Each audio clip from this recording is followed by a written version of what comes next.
Kita nggak sih?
Saya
Jangan lupa ngisi siam. 4 menit lagi akan saya mulai.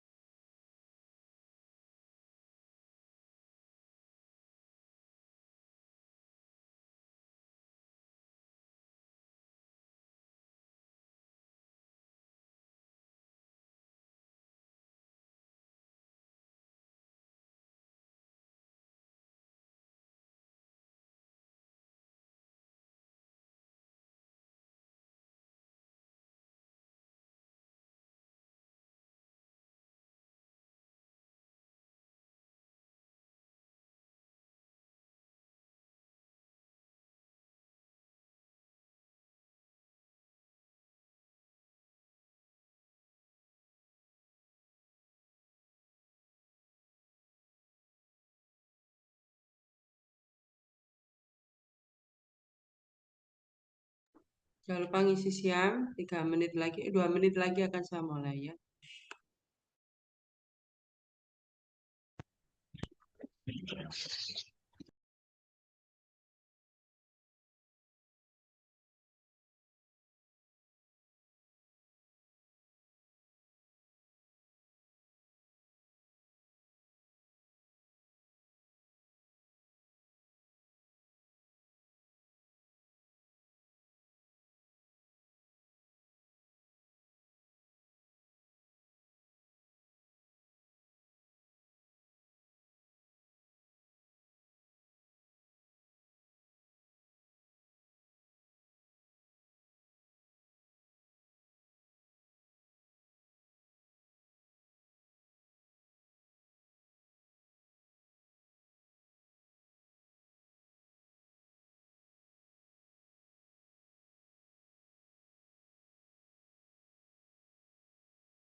Oke ya, saya mulai.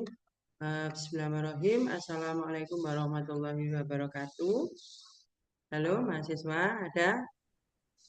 Waalaikumsalam Waalaikumsalam warahmatullahi wabarakatuh. Oke, alhamdulillahirrahmanirrahim. Ini, Waalaikumsalam. alhamdulillah. Ya, alhamdulillahirrahmanirrahim. Hari ini saya lanjutkan kuliah anu 1 kelas D ya, tanggal 13 Maret 2025 ya. Hari ini kita materinya adalah reaksi radikal bebas. Ya, materi cuma sedikit ya, paling satu anu selesai. Kemudian Anda lanjutkan latihan soal sendiri ya dari soal-soal yang sudah saya berikan untuk persiapan kuis. Jadi insya Allah saya rencanakan hari Selasa kita kuis luring. Kalau luring berarti mahasiswa harus menyiapkan print out dari PPT ya karena tidak boleh menghidupkan HP ya. Nanti Anda contoh-contohan antar kelompok ya. Jadi bisa kasih keringanan berkelompok ya supaya Anda bisa berdiskusi tapi untuk gitu ya insya Allah saya jadikan luring. Nah, mudah-mudahan kalau kecuali saya ngedrop jadi saya batalkan jadi menjadi darinya mudah-mudahan bisa luring ya saya demikian enak luring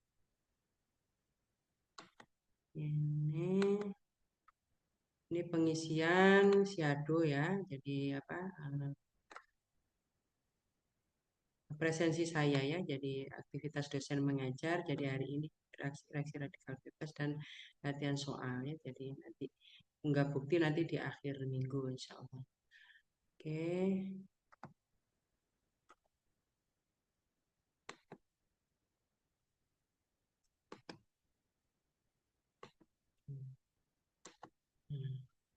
Nah, setelah kuis minggu depan, insya Allah tinggal materi simetri dan point group ya. Ya.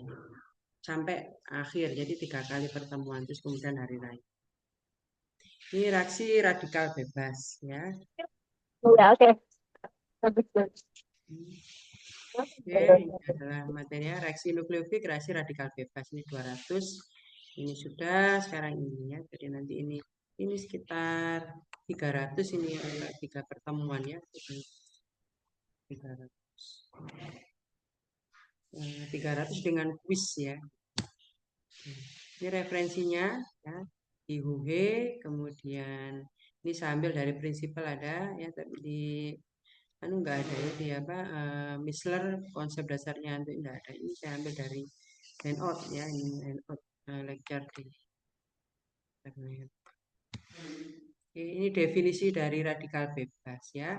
Bisa atom, bisa molekul, bisa ion ya. Tetapi semuanya itu memiliki elektron valensi yang tidak berpasangan. Jadi kalau kita gambarkan sebagai rumus kimia atau kita gambarkan struktur Lewisnya, maka kita menambahkan satu titik seperti ini ya. Untuk menunjukkan adanya elektron yang tidak berpasangan ya. Mana elektron itu adalah elektron valensi ya. Jadi ini contohnya adalah atom Cl, kemudian molekul ClU, ini juga molekul gitu kan. Ini adalah contoh-contoh molekul radikal bebas. Ini golongan 7 itu kalau sendirian sebagai atom-atom maka dia adalah radikal. Karena dia ada yang tidak berpasangan karena 7 ya. Kemudian radikal kation ya, silakan Anda nanti menambah sendiri hanya beberapa yang saya tuliskan gitu ya. Silakan mahasiswa menambah sendiri. Di sini adalah kation tetapi kalau kita menggambarkan dalam struktur Lewis itu nanti ada satu elektron yang tidak berpasangan ya pada atom-atom salah satu dari atom C gitu ya, atom pusatnya. Kemudian ini radikal anion. Ya. Silakan ini masih banyak ini contohnya ya. Ada UPEC, terus saya juga di Bertex ini juga ada. Kemudian radikal ion terionik ya. Jadi di sini ada dua muatan positif dan negatif dan di situ juga bisa Anda temukan ada satu elektron yang tidak berpasangan. Ini di UPEC ini kayak teks begitu ya. Jadi saya ambil yang sebagian yang ada di subbab yang ada di. Nah, ini sifat-sifat dari radikal bebas ya. Karena dia memiliki elektron yang tidak berpasangan, maka radikal bebas itu menjadi sangat reaktif ya. Jadi suka bereaksi gitu ya, artinya sangat reaktif itu terhadap senyawa lain ya atau terhadap radikal bebas itu sendiri ya. Jadi dia bisa bereaksi dengan radikal bebas, bisa juga bereaksi dengan senyawa lain. Untuk yang tidak ada contohnya begini saya berikan PR untuk mahasiswa ya, cari contohnya ya, cari contohnya minimal 1 ya. PR tadi ya, berarti tidak dibutuhkan.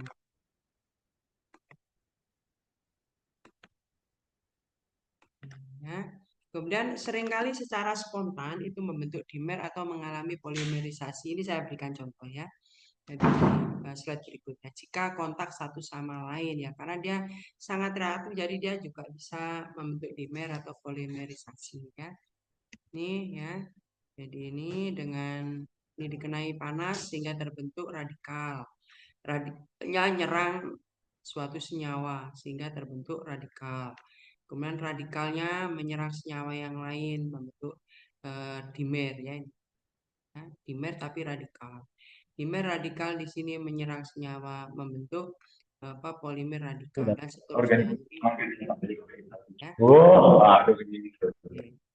Kemudian kebanyakan saya mendengar organik ya, memang ini kebanyakan memang dari anorganik kayak yang reaksi nukleofilik itu ya.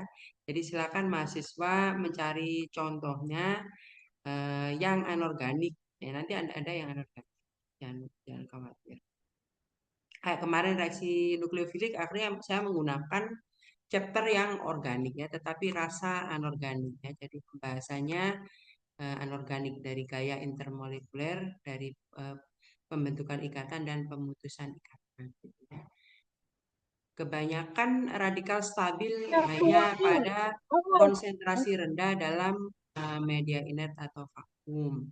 Ya, ini mengapa pada konsentrasi rendah? Kalau pada konsentrasi rendah, berarti dia akan berjauhan satu sama lain kan begitu ya. Nah, berjauhan satu sama lain sehingga dia memperkecil kemungkinan untuk kontak, ya kan begitu ya, itu yang menyebabkan dia menjadi stabil.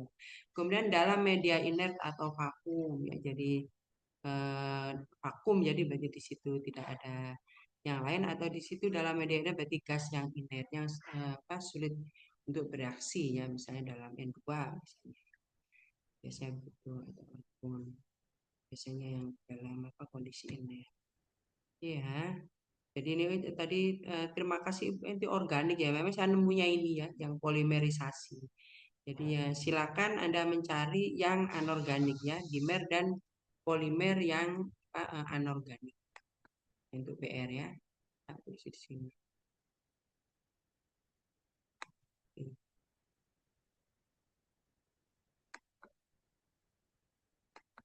Ini ya.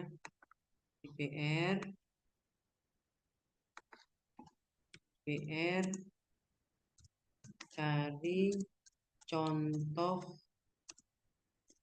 yang untuk senyawa anorganik.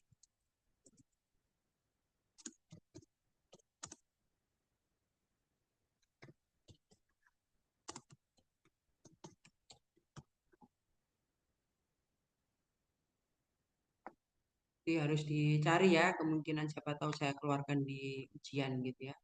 Di kuis saya keluarkan, jadi Anda sudah siap tinggal naruh gitu ya.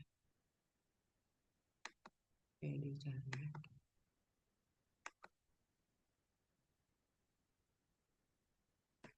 Oke. Ya, ini adalah tahap-tahap ya untuk terjadinya reaksi apa yang melibatkan radikal bebas, yaitu tahap inisiasi, tahap propagasi, dan tahap terminasi. Tahap inisiasi yaitu dia menghasilkan radikal bebas. Radikal bebas ini termasuk intermediate reaktif ya, jadi intermediate yang waktunya pendek, ya, waktu hidupnya pendek ya, dan dia sangat energinya tinggi gitu ya. Oke, silakan dicari di Google ya definisinya. Kemudian tahap propagasi yaitu reaksi antara radikal bebas tersebut dengan molekul stabil ya, menghasilkan radikal yang lain. Kemudian tahap terminasi yaitu ini merupakan side product, side reaction ya, reaksi samping ya, yaitu di sini bisa melibatkan reaksi antara radikal satu dengan radikal yang lain ya, menghasilkan molekul yang stabil.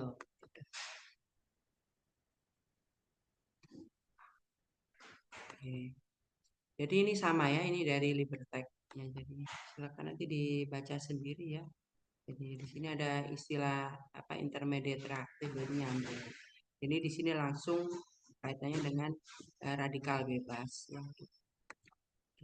Ya, ini contoh secara reaksi secara umum. Jadi inisiasi ini adalah misalnya senyawa AB ya dikenai panas atau ini energi radiasi ya dengan energi yang sesuai untuk memecah ikatan ini sehingga membentuk radikal ya. Jadi energi panas atau energi radiasi ya. Kemudian pada tahap propagasi tadi yaitu radikal kemudian menyerang suatu molekul yang stabil membentuk radikal yang lain.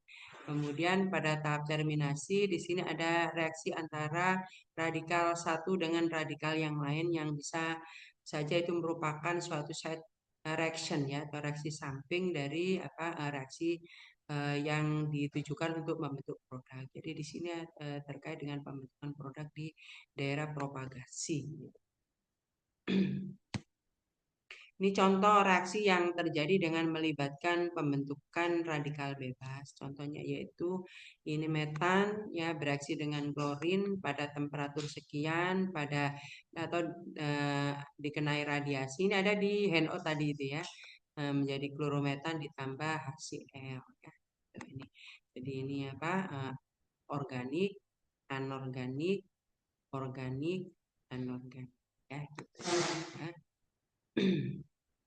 Oke, ini tahap inisiasinya, yaitu tahap untuk pembentukan radikal bebas, yaitu Cl2 ini dikenai panas ya, atau di sini kenai radiasi, sehingga di sini terjadi pemecahan ikatan ya, tadi pemutusan ikatan antara Cl dengan Cl ini sehingga membentuk radikal atom ya, Cl dengan Cl ya. Radikal atom. Kemudian ini ada contoh tahap inisiasi yang lain ya. Tahap inisiasi tidak harus dengan pemanasan atau dengan radiasi. Ini saya dapat contoh ya, ini bisa saja dengan pengaturan pH ya. Jadi pengaturan pH sesuai sehingga di situ terjadi reaksi. Nah, ini ada kalau ada searching di Google ada kaitannya dengan oksidator ya, oksidator yang kuat sehingga dia tidak memerlukan pemanasan atau bantuan radiasi misalnya ya. Jadi di sini contohnya H2O2 bereaksi dengan Fe2+ di sini menghasilkan Fe3+ karena dia mengoksidasi, di sini menghasilkan radikal ya. Dan di sini ini anorganik ya.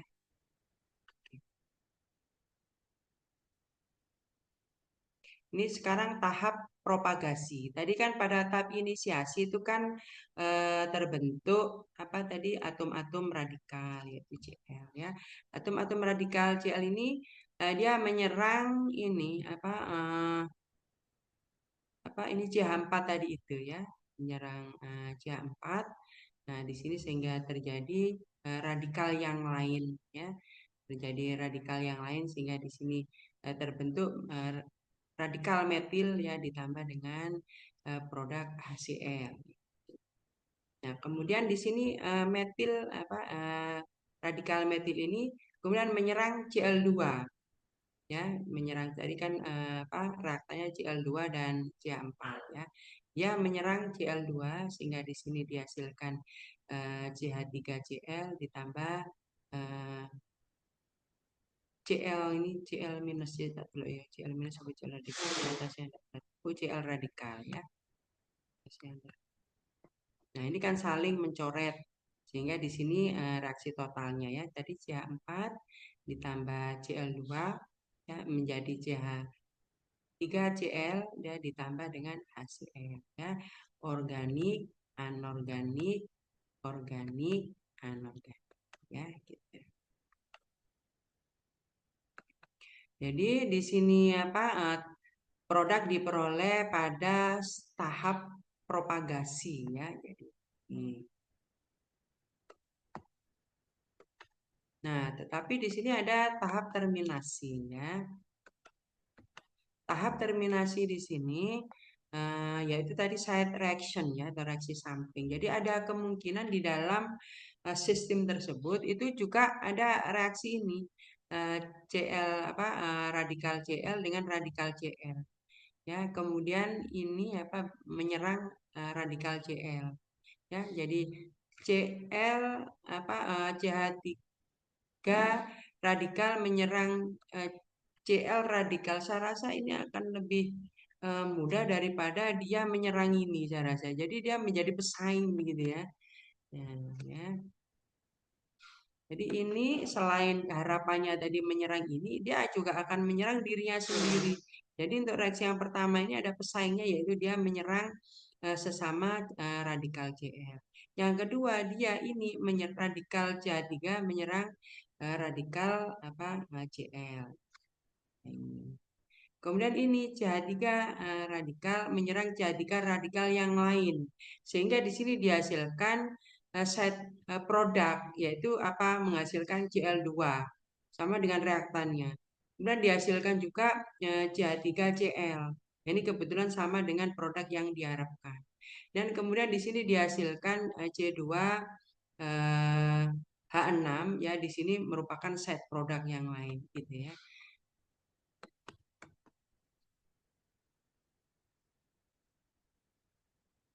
Sekarang kita ke energi ya. Diagram energi. Nah, tadi di sini kan reaktannya kan CH4 ditambah Cl2 ya. Kemudian produknya CH3 CH3Cl ditambah dengan HCl kan begitu ya. Nah, tetapi di diagram energi ini yang ditulis bukan CH4 ditambah Cl2, tetapi di sini CH4 ditambah Cl radikal. Kemudian produknya ini juga CH3 Cl ditambah Cl radikal. Jadi ini adalah tahap propagasi ya. Ini juga merupakan tahap propagasi gitu loh ya. Jadi yang dituliskan diagram energi ini adalah propagasi dan propagasi. Jadi ini propagasi yang pertama ya, dan ini adalah yang di akhirnya. Ini yang di dalam diagram energi ya. Kemudian overallnya ini ya, totalnya tadi itu menjadi ini gitu. Nah, ini C4 ditambah dengan atom radikal Cl ya. Di sini apa terjadi apa interaksi antara keduanya ya, sehingga di sini ada pelemahan apa ikatan C dengan H ya pada C4, dan ada penguatan antara H dengan Cl ya gitu. Nah, jadi ini adalah masih apa proses eh, penguatan dan apa pelemahan dan penguatan ikatan. Karena itu ini adalah keadaan transisi ya, ini adalah energi aktivasi. Nah, kemudian dari sini ke sini ini membentuk apa produk ya, yaitu radikal metil dari ini ya, radikal metil ini CH3 ya, ditambah dengan HCl. Ini HCl-nya tidak ditulis di situ ya. Jadi sebetulnya ini kalau mau lengkap ditambah dengan HCl, kan tadi ini ya produknya kan CH3 metil ditambah HCl. Jadi ya, jadi ini silakan nanti PR untuk ditambahkan sendiri supaya nanti kalau belajar tidak bingung ya. Nah, ini tambahan lain ya gitu ya. Ini tambahan lain atau pakai warna yang lain ya. Jadi produknya sebetulnya adalah ini ya, dan tambah HCl. Kemudian ini bereaksi dengan Cl2, yaitu ini yang kedua, propagasi yang kedua. Nah, di sini ada pembentukan apa keadaan transisi di mana ada penguatan antara C dengan Cl, dan ada pelemahan ikatan antara Cl dengan Cl. Karena itu dia membentuk keadaan transisi kedua ya, dengan energi aktivasi sekian. Energi aktivasi di sini ini lebih rendah daripada energi aktivasi yang artinya bahwa di sini tuh lebih mudah ya. Lebih mudah untuk apa terjadi keadaan transisi dibandingkan ini. Ini lebih sulit gitu ya. Oke. Kemudian dari apa dari sini ke sini ya, ini terjadi apa penguatan ikatan antara C dengan Cl dan pelemahan ikatan antara Cl dengan Cl, kemudian dia putus. Nah, putus di sini membentuk CH3Cl ditambah Cl radikal ya, radikal. Nah, ini overallnya ini menjadi C4 ditambah Cl2 menjadi CH3Cl ditambah dengan HCl. Nah, ini ada kelemahan dari apa ini supaya ini dituliskan dilengkapi oleh mahasiswa sendiri gitu ya. Ya, gitu. Ini harus bisa menceritakan ya. Saya harapkan mahasiswa bisa menceritakan pemahaman dari sini menjadi ini, dari sini menjadi ini menjadi ini, dan ini menjadi ini adalah energi reaksinya ya, dari reaktan menjadi produk. Ini dari reaktan menjadi produk.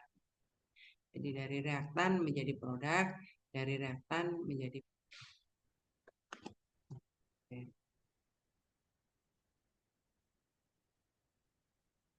Ya.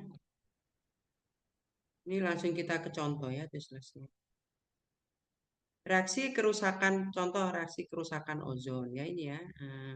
Ini ada di Huhe ya, ini untuk ilustrasinya saya dapatkan dari Google ya. Silakan kalau tidak cocok cari ilustrasi yang lain ini untuk menunjukkan terjadinya reaksi ini. Lapisan ozon ada di stratosfer ya. Kita ada di sini ya. Ya, ini reaksi di oleh Huhe ya. Jadi ini saya tuliskan lengkapnya ya. Oke. Ini ada seperti ini. Ini kan kayak umin-umin. Ini bukan umin ya. Ini O titik 2. Jadi titik-titik, ini titik-titik, jadi gitu ya. Jadi ini kan O2 menjadi atom O kan begitu lah ya. Ini dituliskan titik-titik, titik-titik. Ini menjadi atom-atom oksigen ya atau dua free radikal. Jadi dikatakan radikal di situ eh, dinyatakan O titik-titik ini. Jadi kalau Anda itu menyatakan atom O sebagai atom O bukan radikal, itu gandeng semua. Tapi kalau ini tuh ada yang tidak gandeng gitu loh. Jadi ada yang disendirikan gini apa gitu. Jadi mungkin maksudnya W seperti itu karena ini dua free radikal. Tetapi ini juga sama dengan atom O begitu ya. Jadi sama dengan O2. O2 itu kan molekul ya, molekul netral. Nah, itu Anda bisa menggambarkan struktur Lewisnya itu jadi semuanya itu eh, gandeng-gandeng dua-dua gitu. Itu atom netral, tapi ada yang mengatakan singlet singlet O2. Jadi ada yang tidak di jadi seperti radikal O dan radikal U. Jadi di situ ada apa double radikal gitu loh ya. Jadi mungkin itu maksudnya karena di sini ada dikenai radiasi itu ya. Jadi ini adalah atom O tetapi atom O yang terkena radiasi. Mungkin maksudnya W seperti itu ya, tapi tidak ada penjelasannya. Jadi di sini atom O jadi membingungkan. Dua apa radikal dalam kurung atom oksigen. Kan begitu ya. Nah, padahal ini atom oksigen ini bukan radikal. Nah, tetapi kalau saya analogikan dengan yang apa O2 singlet itu, jadi maksudnya adalah O2, jadi ini terus ada apa yang tidak gandeng begini. Jadi menjadi apa seperti double radikal gitu di dalam U2. Ya mungkin ini maksudnya seperti itu ya. Jadi tidak ada yang tidak digandengkan karena ada pengaruh dari radiasi. Yang itu saya tuliskan di sini tidak sebagai radikal, sebagai atom. Kenapa? Karena saya punya pembanding yang lain dari Libertech. Di sini dia tidak dinyatakan sebagai radikal di Libertech ini ya. Di tag atom-atom ya sudah saya hilangkan ya jadi tak tutupi. Dan lagi nih saya bingung kok kayak negatif gitu ya. Padahal bukan itu titik dua. Ya. Sudah ya kita ini saya cenderung ke Liptek. Jadi ini U2 karena dia dikenai radiasi apa dengan energi sekian pada panjang gelombang sekian Anda bisa menghitung energinya berapa ya untuk PR. Ini didapatkan atom-atom oksigen. Kemudian atom oksigen dia reaktif ya terhadap O2 ya. Nah, ini M ini adalah material yang ada di apa ya, material yang ada di angkasa sana mungkin partikel-partikel gitu yang ada di apa aerosol misalnya ya mungkin di angkasa sana sehingga dia mempengaruhi energi kinetiknya ini mempengaruhi energi kinetik dari atom ini sehingga dia menjadi mempercepat reaksi dengan U2 ya sehingga di sini dihasilkan U3 di Libertech ini M tidak ada di Huhe ada M jadi M ini boleh aja kita hilangkan gitu ya kemudian di sini overallnya U2 terkena radiasi ya menjadi U3 nah ini ada lagi O3 dengan panjang gelombang sekian. Ini panjang gelombang sekian ya sampai 320 pada ya.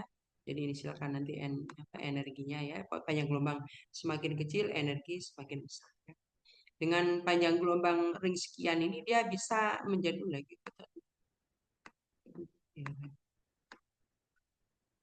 Nah, itu oke ya. Nah, ya ya U3 menjadi O2 dan atom O. Nah, jadi kalau tidak ada pengganggunya gitu ya di angkasa luar sana itu di atmosfer ya di daerah stratosfer ini maka ini O2 pembentukan O2 menjadi O3 dan O3 menjadi O2 ini terus berlangsung terus begitu ya. Jadi ini konstan gitu ya. Jadi tidak ada ini jadi tidak ada pengganggunya ya. Tetapi kalau di sini ada pengganggu bisa mengakibatkan adanya kerusakan ozon. Jadi sehingga ozonnya itu berkurang dia menjadi lebih banyak terbentuk O2. Jadi menjadi tidak lagi di situ konstan pembentukannya itu ya. Karena ada tambahan untuk memecah O3 menjadi O2. Contohnya ada freon di sini, fluorokarbon dengan energi sekian, ya dia membentuk radikal. Jadi menginisiasi freon ini menjadi radikal, dua radikal. Kemudian radikal Cl-nya menyerang U3 membentuk radikal yang lain. Radikal yang lain yang menyerang ini. Tutup ya, ini karena saya lebih sepakat untuk dengan LibreText. Ya. Oke. Ya, menyerang atom U sehingga di sini menjadi U. Untuk oksigen seluruhnya adalah atom U bereaksi dengan U3 menjadi U2 karena adanya freon. Ya. Nah, reaksi kerusakan ozon di Antartika.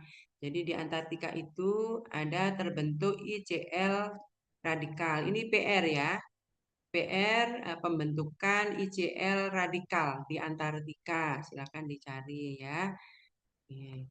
ICl menyerang ozon ya, kemudian membentuk. Jadi di sini ini menyerang ozon ya, sama ya, menyerang ozon, kemudian membentuk radikal. Radikalnya bereaksi dengan radikal yang lain, kemudian dia kena matahari, dia menjadi molekul stabil bereaksi dengan radikal dengan energi radiasi dari matahari